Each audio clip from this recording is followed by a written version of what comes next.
take the stage here at the Fox News Republican presidential debate, and the pollsters at Monmouth say turnout will be key at the caucuses coming up.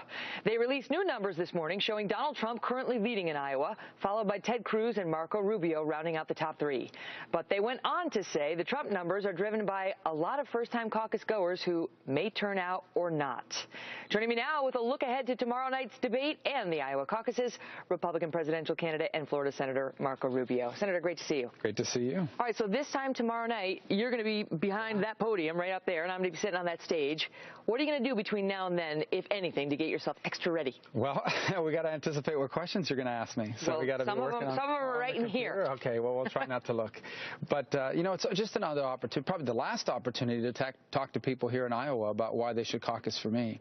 And I've been telling people all week, if they nominate me, I'm going to beat Hillary Clinton. We'll win this election. I'll unite the Republican Party, and I will go out and talk to people that haven't voted for us before. We'll create new conservatives, people that are living the way I grew up, paycheck to paycheck.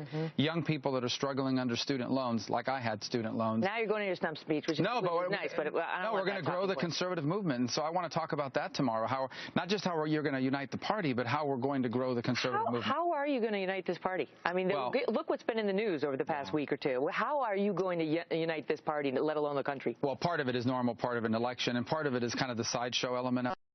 And I know it's very interesting. Donald is not going to come, and Ted has challenged him to a mano, one-on-one. Very interesting sideshow. I know it makes for good TV, but this is a serious election. This is not a game. I mean, the future of America is at stake. I believe deeply if Bernie Sanders or Hillary Clinton is elected, it's going to be a disaster for America. We've got to take this seriously. The people in Iowa deserve to hear from the next commander-in-chief what they will do to keep America safe, and they deserve to hear from the next president what we're going to do to help this economy grow again. So that's what I look forward to doing tomorrow. What do you make of the fact that, you know, right up to today, you are just getting slaughtered by these ads? I don't mean that's having an effect on your campaign. I just mean they're all coming after you. Yeah. And today, Jeb Bush's super PAC released another ad hitting you on your credit card situation. This is an old story that haunted you when you were running for Senate. They still elected you, but they're making an issue out of whether. Well, it's actually incredibly cynical because Jeb knew about that story. He knew what a joke it was and how it wasn't serious. That's what the Democrats and my liberal opponent attacked me on, and Jeb supported me for Senate, despite all that in 2010. And again, but on second thought, it's a problem. Well, and he endorsed me for vice president in 2012. But, you know, Jeb's super PAC is spending close to over $1 million a day attacking me, and they told me that would happen. I don't think it has, other than the fact that, you know, it's a lot of money that he's now, you know, the Clinton super PAC is now basically promoting the Jeb videos. I mean, that's how sad it's gotten here. But in the end of the day, the people here in Iowa see through that. I feel very confident about it.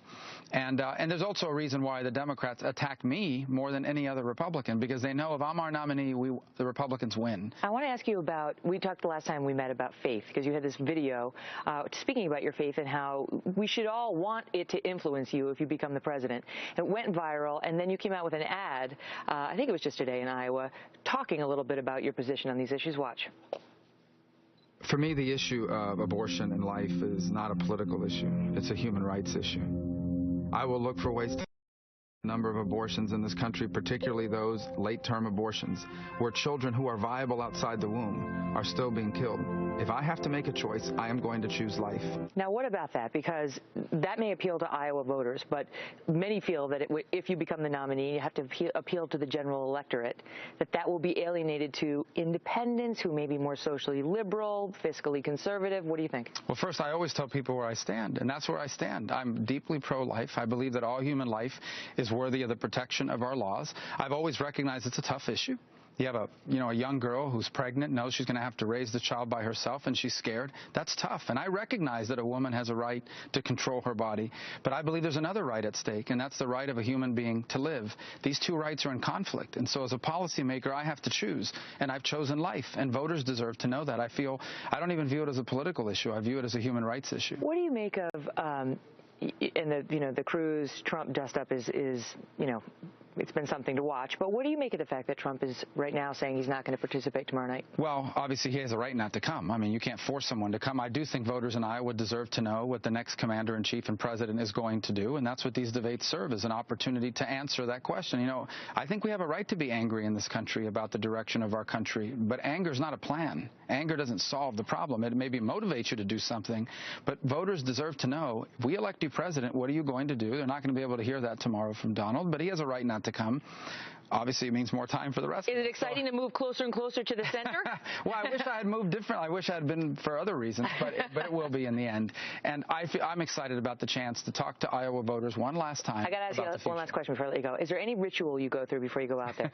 Well, I don't know about it's a ritual. I mean, I like going to church in the morning and a Catholic Mass before our debate days. Do you say a prayer before you go out on stage? Sure. I say multiple prayers a day. Some days less than others, I forget, but I try to pray often. You don't have on your knees to pray. Yeah.